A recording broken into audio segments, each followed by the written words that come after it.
So, stay tuned lang kayo sa ating mga more than part pata na ituturo natin which na kailangan din natin i-vlog kasi it's helpful lalo sa mga first time to traveling.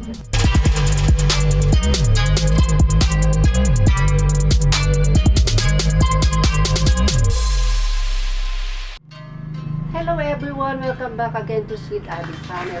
This is me once again, Abby, and I would like to share with you our part 2 of our Japanese basic tutorial language. So are you ready to listen and to learn my Japanese basic tutorial language, my part 2? So if you are ready, and I'm ready too. So let's do to start it.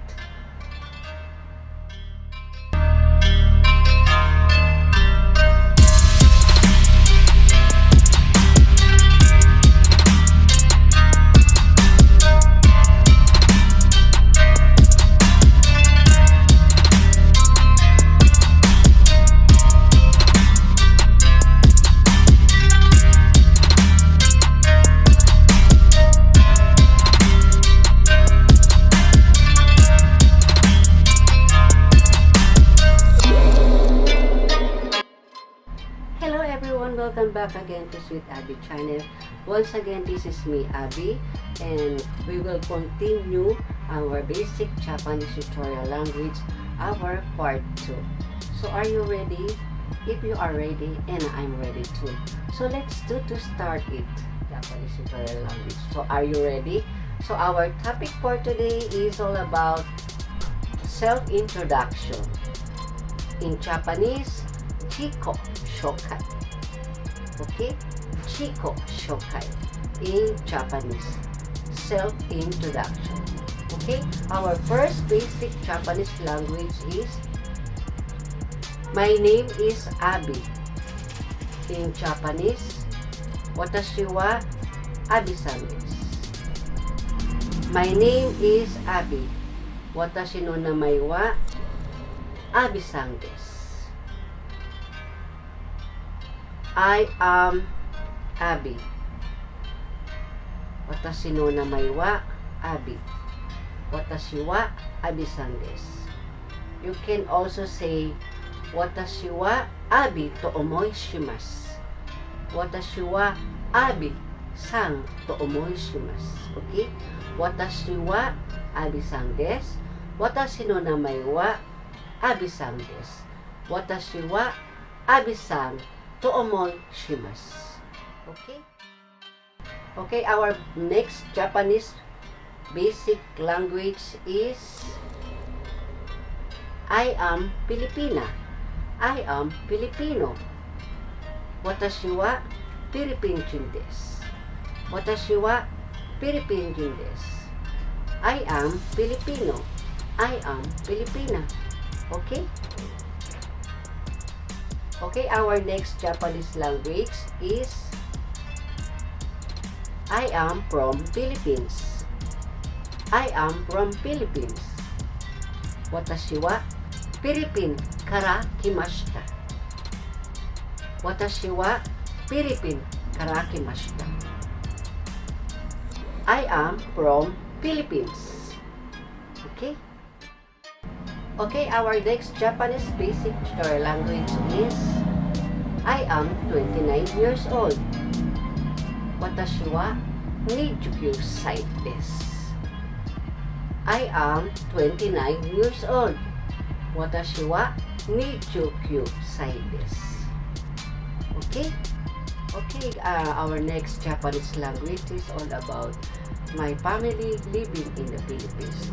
My family living in the Philippines. Philippine ni kasoko ga imasu. Philippine ni kasoko ga imasu. Okay? My family living in the Philippines. Okay, our next Japanese language is all about, I was living now in Ikebukuro. It means that when you are in Japan and somebody or someone asking you where you are in Japan, you could say in Japanese, watashi wa ima Ikebukuro ni sunde imasu. Okay? I was living now in Ikebukuro. I was living in Ikebukuro. Ima Ikebukuro ni sunde imasu. Okay? Okay, our next Japanese language is all about I am a driver. Watashi wa untenshu desu. Watashi wa untenshu desu. Okay? Our next Japanese language is I am working in a factory. I was working in a factory. Watashi wa koujo de haiteraite imasu. Watashi wa koujo de haiteraite imasu. I was working in a factory. Okay?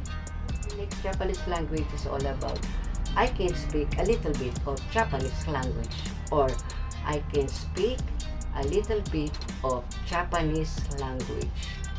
In Japan or in Japanese, watashi wa Nihongo ga hotondo hanase masen. Okay, in Japanese, watashi wa Nihongo ga hotondo hanase masen. Okay? I cannot speak well Japanese language, or I can speak only a little bit of Japanese. Okay? Okay, our next Japanese language is I only understand a little bit of Japanese language. I only understand a little bit of Japanese language. Okay? In Japanese, Nihongo ga Sikoshi dake wakarimasu. Watashi wa Nihongo de Sikoshi dake wakarimasu. Okay? Okay, our last our last Japanese language for our self-introduction or Jikoshoukai is please, nice to meet you. Please, kindly, nice to meet you. Or please, kindly help me. In Japanese, dozo yoroshiku onegai shimasu. Dozo yoroshiku onegai shimasu. Please to meet you, or please kindly help, and please to meet you. Okay? Okay, let's go, guys. Our next topic is all about questioning Chitsumon Dazu Neru in Japanese. Questioning. Okay? Our first question is what? Nani?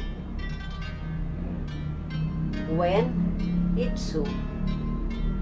Who? Dare? Where? Doko? Why? Naze? Okay? What? Nani? When?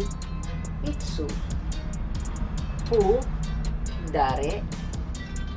Where? Doko? Why? Naze? Okay, our Japanese is what did you say? What did you say? Nanto imashita ka?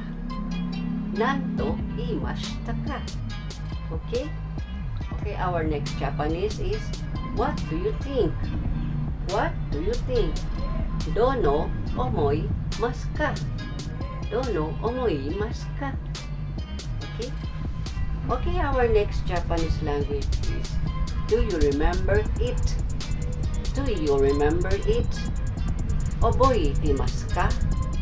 Oboite masu ka? Okay? Okay? Do you know him?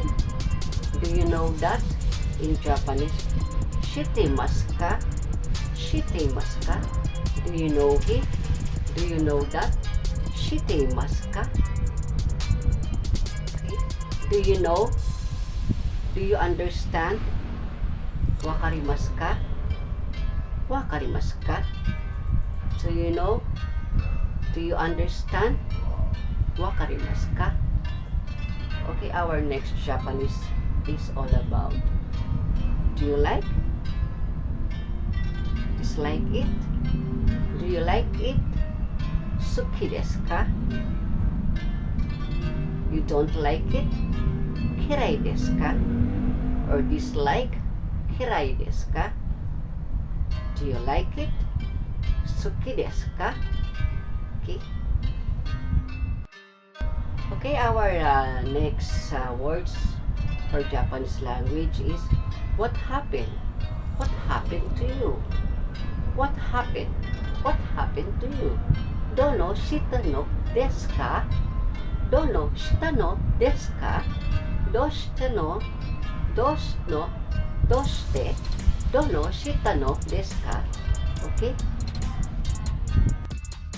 Okay, our next word is what do you mean? What do you mean? Dono yo imi desu ka? Dono yo imi desu ka? What do you mean? Dono yo imi desu ka? Okay? Okay, our next words is what do you call it in Japanese? What do you call it in Japanese? Nihongo de nanto imasu ka? Nihongo de nanto imasu ka?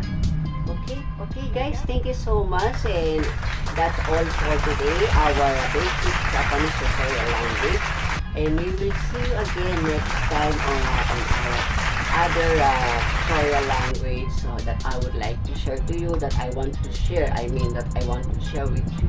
Okay, guys, thank you so much for joining me here, and thank you so much for tuning on my channel, and please don't forget to subscribe, and please take good care, and see you again on my next vlogs of our basic Japanese tutorial language.